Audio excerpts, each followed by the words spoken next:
Nós estamos de volta aqui para mais um bloco do Baixada Esporte, mandando um abraço para o Marinho, do Clube de Praia Independente de Futebol e Tamborel. Muito obrigado ao Marinho, que não perde um programa do Baixada Esporte. A todos aí, nosso muito obrigado pelo carinho e um grande abraço ao Clube de Praia Independente de Futebol e Tamborel e a você, Marinho, pela audiência. Gente, o Campeonato Brasileiro está na sua terceira rodada, completada ontem na tela. Vamos ver o que aconteceu nesse final de semana aqui. Olha, o São Paulo empatou Curitiba 2-2, Muricy Ramalho e Paulo Ganso parece que disputam aí braço de ferro. Ganso ontem criticou o esquema tático. Santos 0, Grêmio 0. Tivemos também o Atlético do Paraná perdendo para o Cruzeiro de virada 3-2. O Fluminense, só porque eu falei que era candidato ao título, né? Perdeu para o Vitória 2-1. Em casa, hein? Seca Pimenteira. Em casa, hein? Pessoal aqui do Seca Pimenteira. Flamengo goleando Palmeiras 4-2 de virada. Bahia ganhando do Botafogo por 1-0, hein? 1-0 para a equipe do Bahia. O Inter de Porto Alegre ganhando no Sport 2-1.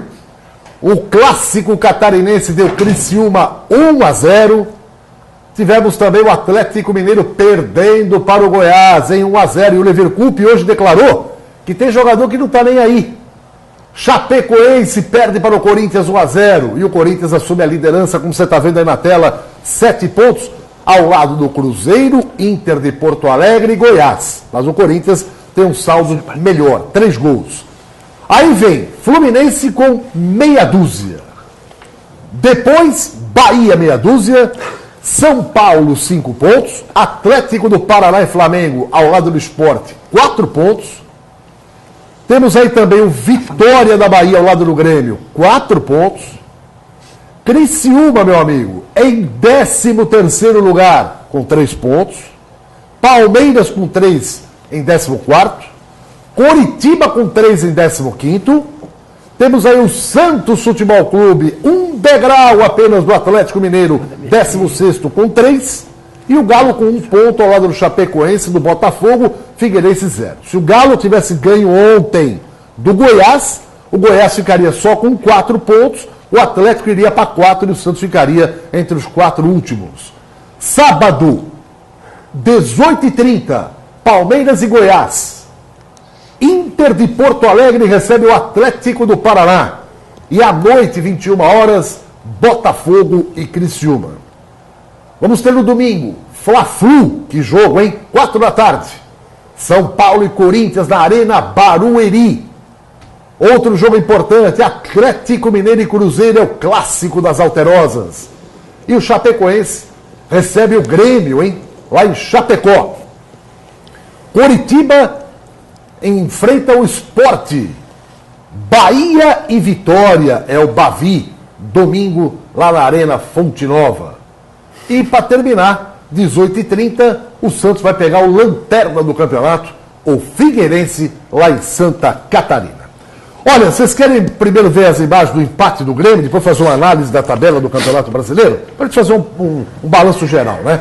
Então vamos lá, como é que Santos e Grêmio empataram 0-0, os melhores momentos da partida, com a análise do Guido Bortolomazzi, do deputado Luciano Batista e do nosso convidado Helder, ex-jogador do Santos Futebol Clube. Vamos lá, rapaziada? Bom, em primeiro lugar, o time do Santos, mais uma vez, mostrou um time sem criatividade, né? Um ataque inoperante, porque a equipe não consegue marcar, jogando dentro de casa, num Grêmio muito apático e um time feio, veio desfalcado, a gente viu a fragilidade também do time do Grêmio, mas o Santos é que preocupa, né? Porque o Santos, eu não sei o que está acontecendo com alguns jogadores que estão se escondendo do jogo, não estão participando como deveriam, e isso daí está preocupando todo mundo. O torcedor do Santos está muito preocupado com o que está acontecendo, a diretoria sabendo das dificuldades, as dificuldades são maiores ainda porque não tem dinheiro para contratar ninguém, e no mercado hoje não tem jogadores que possam resolver o problema do Santos,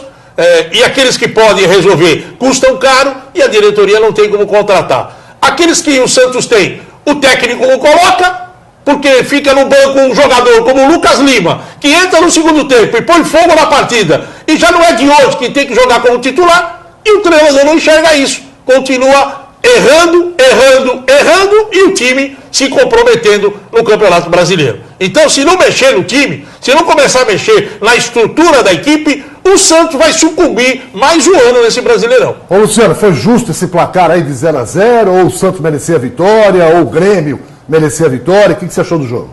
Horrível o jogo, justo, 0-0. Não foi justo para a torcida, né? Quase 10 mil, hein? Não foi justo para a torcida. Assim, mas o Grêmio teve as melhores chances até, né? Você viu que logo começou o jogo, o atacante do Grêmio fez uma jogada a lá Neymar, né? Dudu, Quase que ele fez um golaço no Santos aí. Mas tá muito ruim o Santos, o treinador, não sei, o Oswaldo não acha uma fórmula correta, insiste com o Leandro Damião. O Leandro Damião foi um grande jogador, sem dúvida nenhuma, mas está numa fase horrorosa. Custou uma fábula para o Santos e, infelizmente, tinha que ir para o banco. Infelizmente, né? Eu digo infelizmente pelo que custou. Né? E o Santos vai perder dinheiro, porque se colocar o cara no banco, vai perder dinheiro. Só que o cara não está jogando nada. Absolutamente nada. Então tem que mexer no time, tem que mexer em quem não está jogando, tem que mexer. Agora, é inaceitável o Lucas Lima não ter oportunidade no time do Santos. É inaceitável.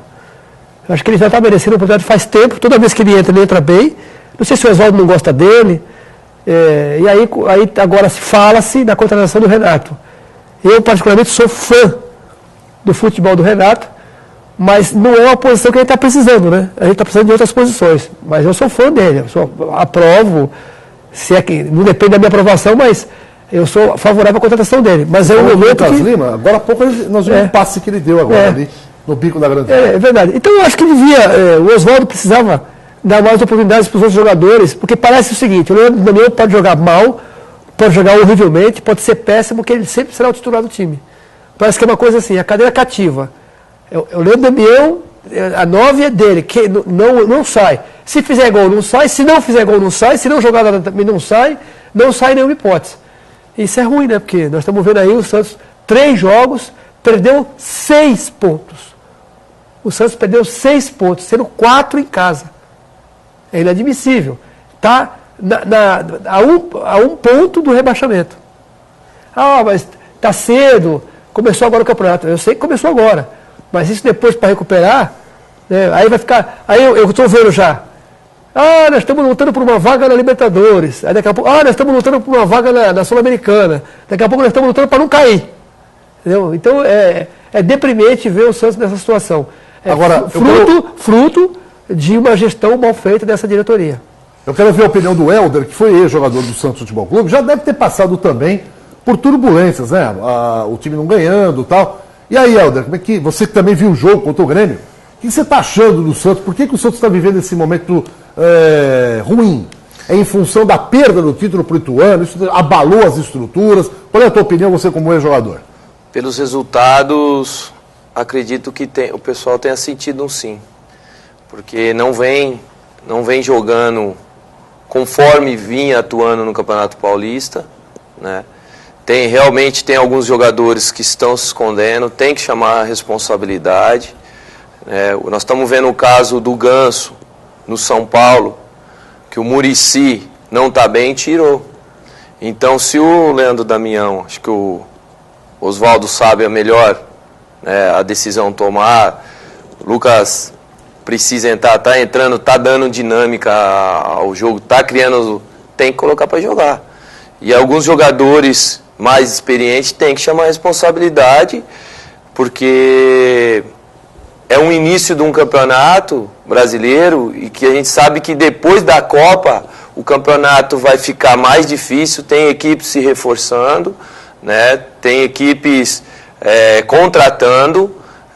Sabemos que o campeonato vai chegar um momento que no mês vão ter 9, 10 jogos. Quarta e domingo. Então, quer dizer, o desgaste vai ser grande, você vai perder jogador, de repente, por lesão, o condicionamento não vai estar 100%, até que você vai ter um período para ter uma preparação. Mas tem que abrir o olho, tem que ficar esperto, porque nós já sabemos que o Campeonato Brasileiro é difícil, e se não tiver um elenco forte para disputar e o próprio jogador sentiu, acabou, já passou. Tem que pensar agora no Campeonato Brasileiro, se impor, começar a jogar e não ficar lamentando um resultado para depois. Não, tem Você quer ver uma coisa? Se esse time do Santos, se você analisar o plantel que a equipe tem, é lógico que a gente tem que contar com os jogadores que estão machucados, que vão retornar agora no mês de julho, na parada da Copa. Vamos ter o retorno aí do Edu Dracena, né? O próprio Gustavo Henrique. Você tem aí o Vini, que ainda não estreou, é um zagueiro que vai ajudar muito. Então, se a gente analisar esse plantel que o Santos tem, tirando os que estão no departamento médico, tem o Rildo ainda, o atacante, que está lá no departamento médico, o Oswaldo está, na minha opinião, o Oswaldo está escalando o time errado. Eu acho que o Santos poderia entrar com uma outra formação, aproveitar essa oportunidade agora, onde que as equipes também estão começando a moldar os seus times para a sequência do Brasileirão, e você fazer uma nova escalação, né? Determinar um outro time do Santos para esse início de campeonato. Um exemplo, você tem 2 laterais, no caso do Cicinho e o Mena. O Mena não está jogando, entrou o Emerson, mas o Mena, no próximo compromisso, já está à disposição do técnico Oswaldo. 2 laterais que o Santos tem, bons laterais. O Cicinho não está rendendo aquilo que poderia render, mas é uma queda natural, né? Como disse, o início de competição, perdeu o Campeonato Paulista, o time ficou meio abatido, mas é um bom jogador, tem tudo para render. A zaga não tem o que mexer, porque não tem outro para colocar no lugar, então tem que ir com essa zaga. Agora, esse meio-campo que eu acho que tem que determinar um esquema diferente. O Santos pode jogar com 3 atacantes. Pode jogar. Joga com o Geovânio, joga com o Leandro Damião e joga com o Thiago Ribeiro.